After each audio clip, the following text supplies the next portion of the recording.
You're now, a bishop of the Lord's church. You're now a professor, but you're not tenured. Right? So everywhere you go, there'll be levels. But be encouraged by the fact that you're on the entry level of a new dimension in the unfolding of your destiny, so that you don't give up.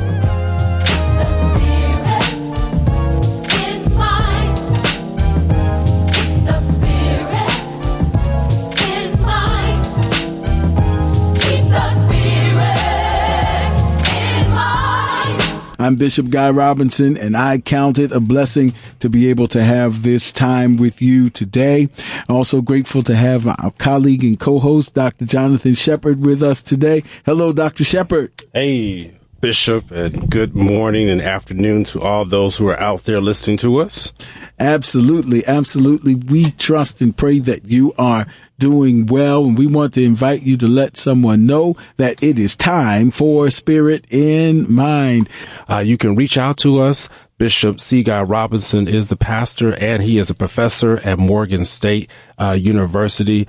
He's not the pastor of Morgan State, but he is a pastor and a professor. I have to say it like that. I don't know. There's too many people over there at Morgan State who are pastors. But he is the pastor of the Tabernacle of the Lord Church, and that is 2100 West Baltimore on the west side of 2100 West Baltimore Street. That is on the west side of Baltimore City. But he is also a professor over at Morgan State, HBCU. Some great things are occurring over there. He's also author of book, Critical Collaboration, and just a noted student and a professor who is well versed in theology and in mental health. And so you want to go and follow him on his Facebook pages, on his Instagram, YouTube, CGR Ministries. And I'll put that for those who are watching us on live stream. Then you can go to my Facebook page, my social media pages, Twitter, Instagram, or you can go to my website. I continue to work hard on evolving my website, drjonathanshepard.com. If you're in need of any direct care services, we'll gladly be able to help you. Direct care services in Maryland and in the District of Columbia. And we'll make sure that we can help you. And I'm also going to be emphasizing as we move forward my motto, which is where ministry and medicine flourish. And so we want to make sure that we're helping you in both of those areas where ministry and medicine flourish. drjonathanshepard.com. So we look forward to hearing from you. Absolutely. And again, it's all about the power of connection. And we're grateful for every opportunity and every vehicle we have means to be connected as a Spirit in Mind team today. So listen, we want to talk about a discussion that we've been discussing for a couple of weeks now, but it really is relevant and really it is really, I guess, timeless for as long as we are experiencing this existence. We've been talking about dealing with transitions. Life is filled with transition. Life takes us through changes, multiple arenas of change. Of course, there is, changes on the job, not only changes at work, but changes in our own psychosocial development and our own process of being and becoming, and changes in our relationships, and we move on and move forward. And even when changes are for the better, it can still come with some feelings of loss and perhaps some grieving processes, and some attachment, frustrations, anxieties. All of those things are very human, very, very much a part of our human experience. And so we want you to join in on this as we're talking about coping and ways to deal in coping or cope in healthy ways with the inevitability of transitions and changes in life. Dr. Shepard's going to get us caught up, but that's our subject of discussion today. And we want to invite you, if you know anybody, any friends, in addition to yourself, or if you know anybody who's going through some changes in life, just some major life altering experiences, or even on whatever level, because change happens on a continuum, but whatever level of change you're going through and they're trying to cope and deal and move forward in a healthy way, tell them it's time for Spirit and Mind as Dr. Shepherd leads us further. Absolutely. And thank you, Bishop. And we're actually on part 10 of this series, just to show you how timeless this is that we actually have 10 different parts, and we still have way more material to cover, because transitions are something that everyone must face. Everyone must go through them. And we've been talking about various traps of transition. We've been talking about the different things that are required as you go through transition. The last few weeks, we've been talking about how we must change our people, our circle of people, that as we go through the change, that those people will shift and change. I'm thinking about, Bishop, just how when we look at our relationships, that's the word I was looking for, relationships, and how relationships are our currency for our destiny. I believe that's the quote that you gave last week. That's what I was searching for. And how as we move through our transitions, that our relationships will shift and really help in directing the way in which our paths will go. I've been really this week, Bishop, been challenged as it really is a question for you as we get started here. Is it possible to stay in a transition too long? That's what I've been wrestling with this week, to be honest with you. Is it possible to stay in a transitional state too long, or is it possible to come out of a transition too quickly? Those are things that I ponder. Yes, we come here to provide some answers, but we're real with you. There's answers, there's questions that we have ourselves, because even as we share in this series, many times we're working out and walking out things as we share them with you. And I've been really struggling there, saying, Shepherd, is there a time where you can stay in a transitional state too long? Or is there a possibility where you come out of the transition too quickly? And I'll just say this piece, Bishop, before handing it over to you regarding some questions. Those two questions.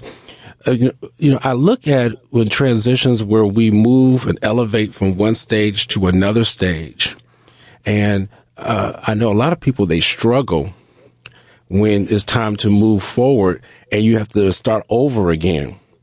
So if you complete a program, let's say you got your degree in a particular school, you now have to start over if you're going to enter into another program. They just don't start you out at the end because you just got your bachelor's degree or your associate's degree or your PhD. You got to go back and begin all over again. And so you have to start back at step one again. And for a lot of people, that's hard to do when you're transitioning and recognize that you're moving forward. And it's like, well, maybe I don't want to move forward. Maybe I don't want to go. Now, I'm not trying to add another question in there, Bishop, but these are the things that I've been really wrestling with, because I see where so many people, they don't like to go through transition because they know they're going to have to start over again back at step one. And so I'll leave it right there. There's some things that I'll share after Bishop states that I've kind of come to a conclusion with, but I want to start right there in our discussion today. Absolutely. I'm on several levels. That's a powerful question, and I think we're working through this together as we talk through it. Yes, and even as we share, I want to echo Paul and say, I count not myself to have apprehended. Yes, I'm trying to apprehend that by which I've already been apprehended. Yes, I would think that there are certain transitions have seasons there. The scriptures are clear, in Ecclesiastes that to everything there is a time, there's a season, and even transitions have, a set time. There's a set time of favor. There's a set time here and there. And I say that, mindful of several, there's times in, did the wilderness, experience really require 40 years for Israel to move from those zones, but there were times when they were doubtful or fearful, questioned their identity, and all those kind of things. And the very concept of arrested development suggests that we can stay in a stage too long, which would include a stage of transition. And there are reasons for that. Sometimes maybe it's because of and that's the other trajectory is the Ericksonian stages of psychosocial development. So, you can get stuck like identity versus confusion. And so, either one of those, can, the latter can cause us to kind of skip some steps or stay in a stage too long. And so there are reasons why, and you just said it, because with promotion comes a new cycle and a new season. And so we start over again at one, but we're on another level. That school example was powerful. You leave middle school and then you're in high school. So you really got promoted, but at high school, they're calling you a freshman. So all things are new. Yep. And so too does our walk of faith. I'm trusting God at another level, now. Some of you perhaps maybe, you've been choir members, but now you're a auxiliary president. It's another level of leadership and it's an honor to serve. But now, you got promoted on your job. And so now there's another skill set that is developing and being developed. So it's another level or another dimension, really, but it's a entry level on another dimension. Yeah. So certainly you can, and that can raise anxieties. Yes. It can raise insecurities, and it can raise fears and make us kind of like not want to grow. Right. Yeah. An entry level on an elevated level. Yeah. I like that. Right. An entry level on another level. Let's say it quicker. Yeah. I like that. An entry level on an elevation or at an elevation. And so many people don't like entry level jobs. Yeah. Think about it mathematically. Yeah, this is such a good question that all these illustrations are coming. So, you go through, that's the genius of the math system. You got your 10s and you got your 20s. So you get to 10 and like, boom, that's a landmark moment. And then the next set is 11. So now I'm in another level, but I'm back at 1. And then I'm at 20 and then boom, that's a major level. Then I cross the threshold, 21. So I'm in my 20s now, but I'm in my early 20s. And so all the other people there's other people that are beyond me, above me, have more experience. And so every dimension of growth brings new levels and new insecurities and perhaps even new anxieties, that are to be mastered. And I just wanted to share that with people today, because I know that is something that people wrestle with. And I want to make sure that you know that even that you're at an entry level place, but you're at an elevated position. I say that for myself.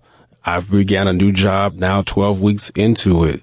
And even though I have the skill set, even though I have the experience that allowed for me to obtain that job, I came in at entry level because I did not know the location. I didn't know the culture. I would say the location, but I didn't know the, how that particular location operates. I'll say it like that. I didn't know the culture. I didn't know the people. And so I have to be able to get, acquainted. I have to be able to dive in and be able to understand. I just can't come in with my baggage from other places. And so that's one of the things that we're going to talk about even more so today, is that many times we'll carry our baggage as we're transitioning and think that baggage is what's going to allow for us to work now at that elevated level. Yeah. This is good, Dr. Shepard. Listen, I'm getting excited. So that's to encourage someone. You're at a new level. You're in a new dimension of your destiny, but it's an early stage. Don't get discouraged, because then it starts giving flashbacks to other moments when you were in earlier stages. And it can sometimes maybe even deceive us with cognitive distortions or false narratives that we aren't growing. But no, you're on another level. Dr. Shepherd just mentioned that in terms of his promotion, and somebody in ministry today, believe me, we've been there, you preach I know what it is to preach your initial sermon, and then you preach your initial sermon, and then you're in a group with other associate ministers, but you're back at one. so when you're in a room full of ministers, then it's like, as the young minister, right. And, I remember back in the day, pastoral installation, boom, another level. But then you're in a room full of pastors, you're a new pastor. You know what I mean? Back at one. Consecrated as a bishop in the Lord's church. Then you're in a room full of bishops and you're back at one as a new bishop. But you're in another dimension of your destiny. You're just at the entry level of a new dimension. That's why I keep emphasizing a distinction between dimensions and levels. There are dimensions of your destiny, and then each dimension has levels. So you are in a new dimension, if you will, of your destiny. You're now a supervisor at work. You've now been promoted to the next step. You're now an ordained minister. You're now, a bishop of the Lord's church. You're now a professor, but you're not tenured. Right? So everywhere you go, there'll be levels. But be encouraged by the fact that you're on the entry level of a new dimension in the unfolding of your destiny, so that you don't give up. Thank you, Bishop. And I say we because I appreciate that. Even as you go through and you may find yourself even at a new job, you might find yourself at a new church, and you know what you bring with you, but you know that you have to wait your turn, wait your time. And so many people don't want to do that. It's amazing how many people will just up and leave because they have to start back at the entry level. Well, don't you know, this is what I do. This is what I've done. And this is how I do it. And this is how you all need to change. And I'm just sitting there, like, wait a minute. We have to start out at the entry level. And what happens when you start at the entry level is that you will grow to understand how that operation works. There is a blessing in waiting. I do know that. Mm-hmm. I won't deal with that. A bishop could talk about that, but I just know for your mind, there is a calmness that will happen when you wait. Many times we will jump out and do things or say things spontaneously, and it actually increases our anxiety. It will actually increase even our blood pressure, and other areas of our body may not function as well, even our digestive system, because we're so anxious and we're jumping out and doing things ahead of time. But you heard Bishop, he encouraged you, let's have peace as we are at that entry level at this new dimension. I'm going to share with you one of the things that we started talking about last week, because we mentioned about the baggage. Mm-hmm. And that really relates to the part 2, if you would, about the traps of transition. And that is about your defaults. As you're transitioning, you have to look at your defaults. We defined default last week as a selection made automatically or without active consideration due to lack of a viable alternative. It's a selection automatically used by a program in the absence of a choice made by the user. That's such an important and powerful definition, because what happens is when you at the entry level of the new dimension, you have certain things that you have utilized to get to that next dimension. And it almost becomes automatic for us.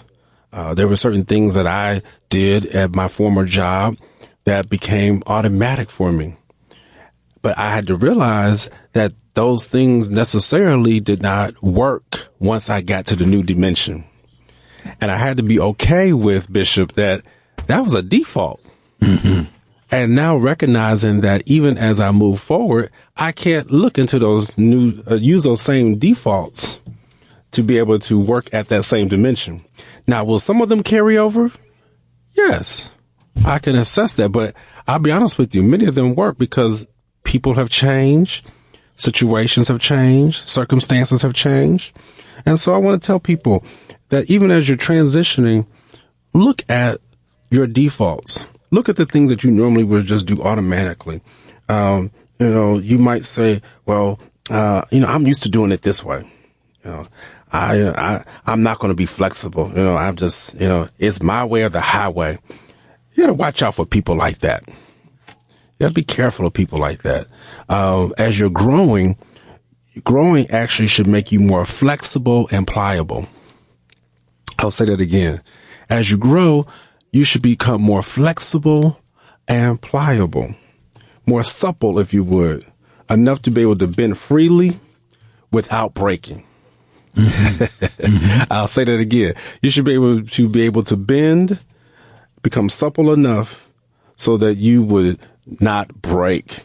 You're not rigid. You're not hard. I'll stop with here. Even a physical analogy, your hair. As you grow your hair out, your hair should become more flexible and pliable. Now, if you're putting chemicals in your hair, that's a different story.